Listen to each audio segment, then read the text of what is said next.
Engine 3 is dead. Oil pressure in Engine 2 is at 0.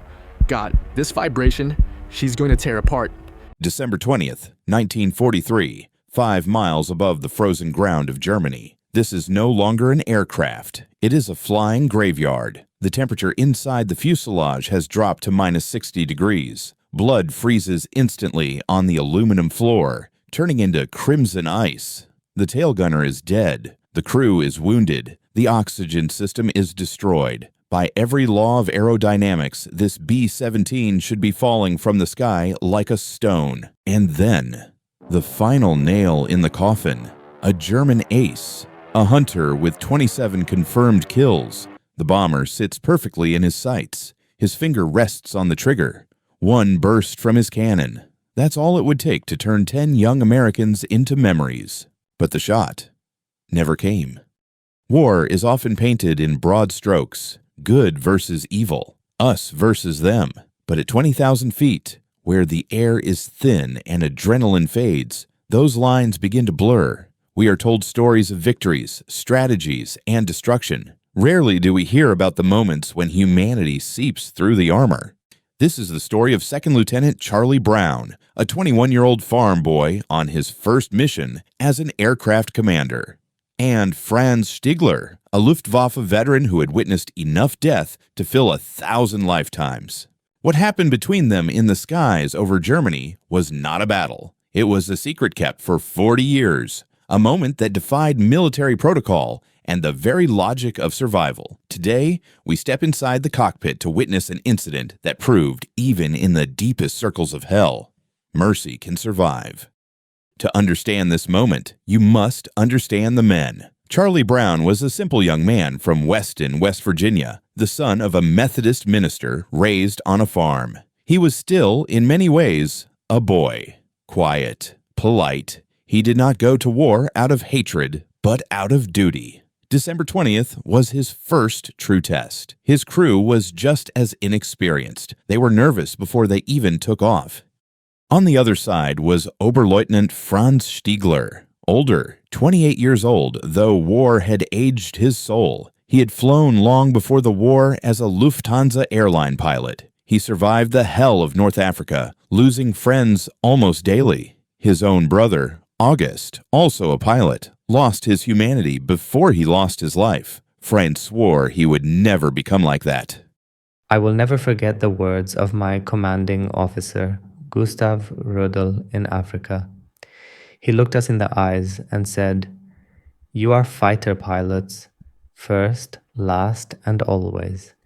If I ever hear that one of you shot a pilot in a parachute, I will personally shoot you myself." For Stigler, it was a code of honor. Fight by the rules, destroy machines, not defenseless men. But on December 20th, that code would face its greatest test. The target was Bremen, an industrial fortress protected by hundreds of anti-aircraft guns. Charlie's aircraft, Olde Pub, was hit before it could even drop its bombs. A flak shell tore through the plexiglass nose. Hurricane-force wind blasted into the aircraft. The temperature plummeted to minus 60. Then the fighters arrived. There are too many of them. Top turret, take the one off the left side. I can't hold altitude, we're going down.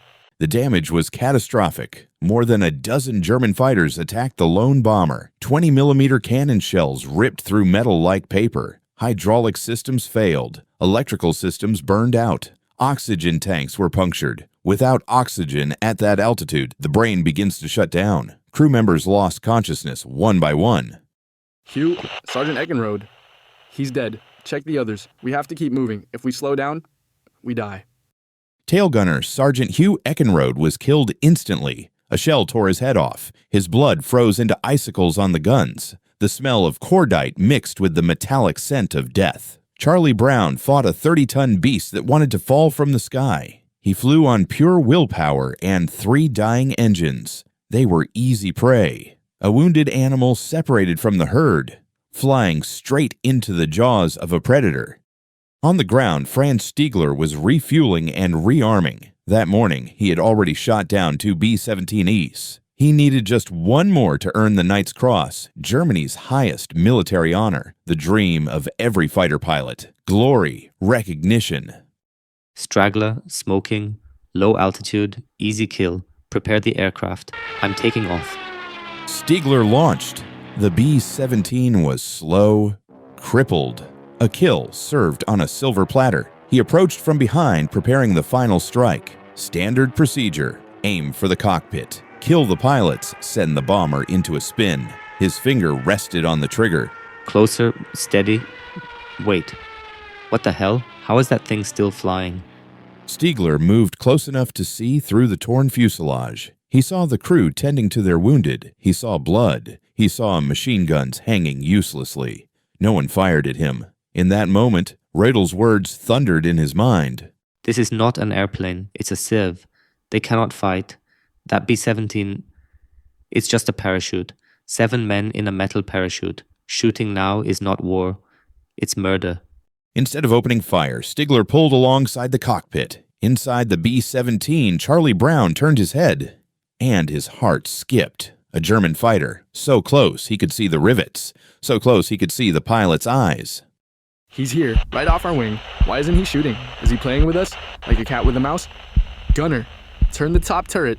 But the turret was jammed. Charlie closed his eyes, waiting for death. Death never came. The German pilot wasn't aiming. He was gesturing, nodding. Land. You must land. Germany is that way. You won't make it to England in that wreck. Surrender. You will survive. Charlie refused. He would not spend the war in a prison camp. Stigler realized this American was either insane or the bravest man he had ever seen. But ahead lay the Atlantic Wall, the most powerful air defense line in the world. If the shattered B-17 crossed the coastline alone, German flak would tear it apart in seconds.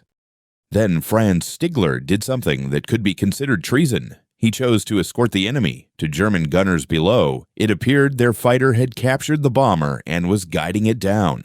They held their fire, afraid to hit their own pilot. Stigler became a living shield, a guardian angel in a Messerschmitt. They crossed the coastline. Open sea stretched ahead. The danger had passed. Stigler looked at Charlie one last time, raised his hand in salute, then banked away and vanished into the clouds. Someone, please tell me you saw that too. Charlie Brown barely made it back to England. He immediately reported the German pilot who spared them. Command ordered him to remain silent. "We can't tell our men the Germans have hearts," they said. "It would damage morale." The incident was classified. Franz Stigler also remained silent. In Germany, such an act could have meant execution. After the war, Franz moved to Canada and became a businessman. Charlie returned home and raised a family. But for 40 years, both men lived with one question: who was the pilot in the other aircraft?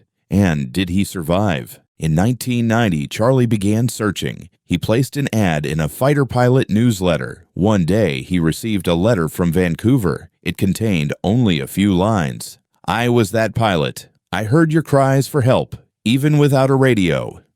Their meeting was not one of former enemies. It was a reunion of brothers. Franz, the hardened German ace, wept, and he told Charlie words he would never forget. In 1943, I had no brother. But after that day, you became my brother. I saved you, but in truth, you saved me. You kept me from losing my soul. Charlie finally replied. He said something he had carried for years. Thank you. Thank you for my life. At the height of humanity's most brutal conflict, two men proved that a uniform cannot destroy the person inside. The laws of war said, kill. The laws of humanity said, save. Franz Stigler chose humanity, and because of that choice, generations of children and grandchildren exist today, who otherwise never would have. War is hell, but sometimes, even in hell, you can meet an angel.